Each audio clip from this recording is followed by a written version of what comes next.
Pemerintah resmi memberlakukan pelarangan masyarakat untuk mudik lebaran, khususnya mereka yang berada di wilayah zona merah yang telah diterapkan PSBB di wilayahnya. Masih bergabung bersama kami Jubir Kemenhub Adita Irawati dan juga Wali Kota Semarang, Jawa Tengah, Pak Hendar Di Priadi. Saya ke Mbak Adita lagi. Mbak Adita, kalau saya baca di beberapa laman informasi, penerapan di beberapa lini transportasi itu berbeda-beda. Misalnya kalau untuk jalur darat sampai 31 Mei, kalau pesawat sampai 1 Juni, bahkan kalau misalnya kereta api sampai 15 Juni. Kenapa beda-beda pelarangannya? Apa yang jadi tolak ukur untuk memberikan tenggat waktu ini, Mbak Adita?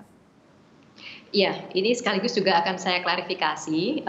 Jadi memang di awal kami ini menerapkan perbedaan berakhirnya pemberlakuan peraturan ini karena memang karakteristik dari tiap moda ini kan juga sangat spesifik ya, antara kapal laut yang apalagi yang berjarak jauh juga dengan penerbangan dengan moda darat ini kan berbeda-beda. Di awal memang ini terjadi perbedaan masa berlaku. Namun demikian setelah kami kaji kembali dan untuk tidak membingungkan masyarakat, akhirnya kami menetapkan bahwa pemberlakuan peraturan ini akan sama berakhirnya, yaitu tanggal 31 Mei 2020. Serentak ya Mbak, berarti 1 Juni semua sudah normal?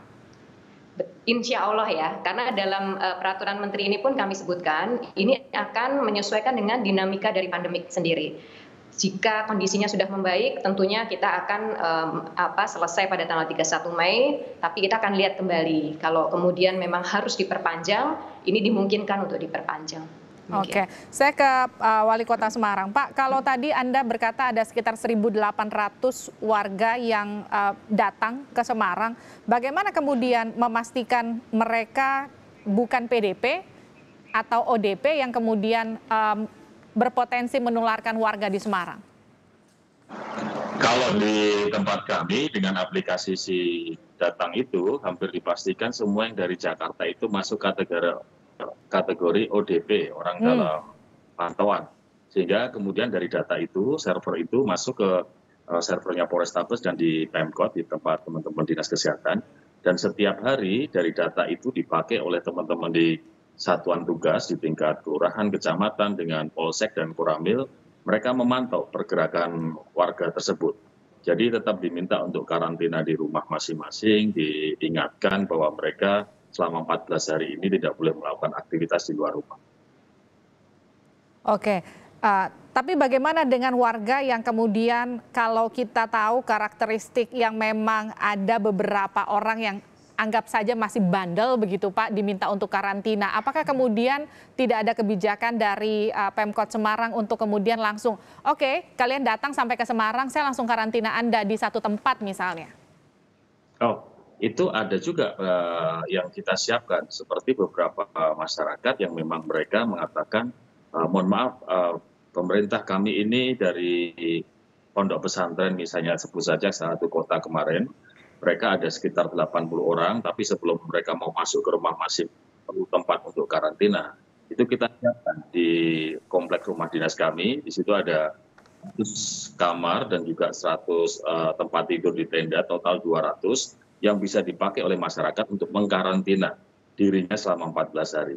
Akan tetapi kalau memang ada beberapa masyarakat yang punya kriteria tempat tinggal yang layak untuk mereka mengisolasi diri, kami lakukan pantauan-pantauan tersebut lewat tim di satuan tugas dengan melibatkan koramil dan polsek.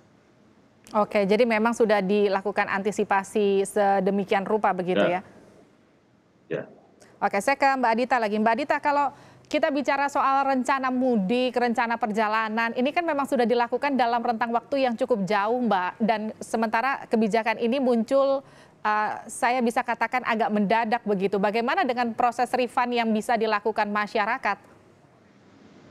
Ya, kami juga sudah mengatur hal ini di dalam Peraturan Menteri Perhubungan Nomor 25 ini, di mana di setiap subsektor atau setiap moda transportasi ini memang diminta kepada operator untuk bisa melakukan refund. Namun demikian, refund dengan format dan cara seperti apa, ini memang kita akan kembalikan kepada operator masing-masing. Yang penting adalah bahwa tidak menghilangkan hak-hak dari konsumen atau para calon penumpang ini.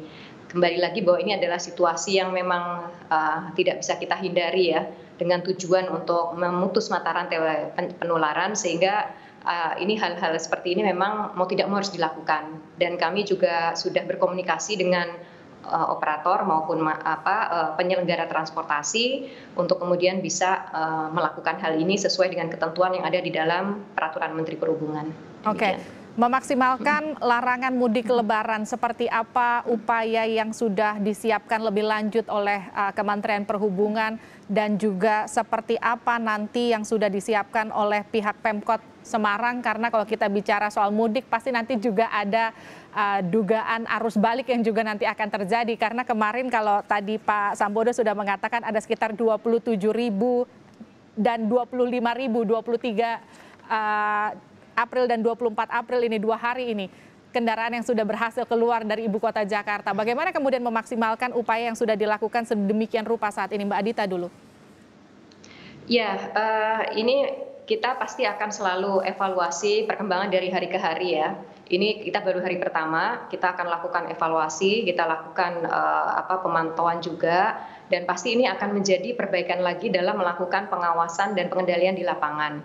Kami juga sudah mengantisipasi bahwa arus balik khususnya untuk para pemudik yang sudah mendahului ya. Jadi kan tadi juga sudah disebutkan bahwa sejak bulan Maret aja sudah ada indikasi memang masyarakat ini mudik dini gitu. Dan kemudian juga ada di kemungkinan mereka akan kembali ke Jakarta. Ini sudah kami prediksi. Oleh karena itu memang penerapan peraturan ini pun kami masa berlakunya kan H+7 ya setelah Lebaran. Jadi diharapkan ini juga sudah bisa mengantisipasi arus balik yang akan terjadi. Namun demikian sekali lagi ini memang peraturan ini tidak akan bisa efektif tanpa kerjasama dari seluruh pihak ya. Yang lebih penting adalah kerjasama dari masyarakat sendiri gitu. Yang harus memahami bahwa mudik untuk saat ini adalah sesuatu yang justru mudarat gitu ya, bukan membawa manfaat. Jadi tadi juga Pak Sambodo sudah menyampaikan bahwa sebaiknya memang mematuhi apa yang namanya stay at home atau di rumah saja. Ya, nanti kita mudik bisa kita tunda gitu karena ini kondisinya sangat tidak memungkinkan. Demikian, Livi. Oke, Pak Hendy. Ya, siap. Mbak Livi, kalau kami terkait dengan larangan mudik ini, buat kami tentu saja bebannya sangat dikurangi oleh kebijakan pemerintah pusat, sehingga kami ucapkan terima kasih. Dan mulai hari Senin kita pasang ada 16 pos pantau, 8 pos pantau di semua titik yang masuk ke kota Semarang, kemudian ditambah 4 pos pantau yang ada di bandara, kemudian di terminal, stasiun kereta api dan pelabuhan, serta 4 pos pantau yang ada di tengah kota Semarang. Jadi totalnya ada 16 pos pantau terdiri dari TNI, Polri, kemudian ada teman-teman dari Disub serta Satpol. Selain itu di tingkat kecamatan, kami punya 16 kecamatan, kita buat 3 tim untuk melakukan patroli yang fungsinya tim ini untuk mengingatkan pada masyarakat. Pertama, kalau keluar rumah pasti harus pakai masker. Yang kedua, ada batasan-batasan khusus pada saat mereka kemudian berinteraksi dengan masyarakat yang lain, misalnya di pasar, misalnya di tempat makan atau di restoran. Nanti kita membentuk tim ini tugasnya untuk mengingatkan masyarakat, dan apabila ada hal-hal yang memang sampai kemudian tim melihat masyarakat masih tetap bergerombol, tim ini punya kewajiban untuk bisa membubarkan kerumunan tersebut. Baik, terima kasih telah bergabung bersama kami Pak Hendar Prihadi, terima kasih juga Mbak Adita Irawati telah bergabung bersama kami.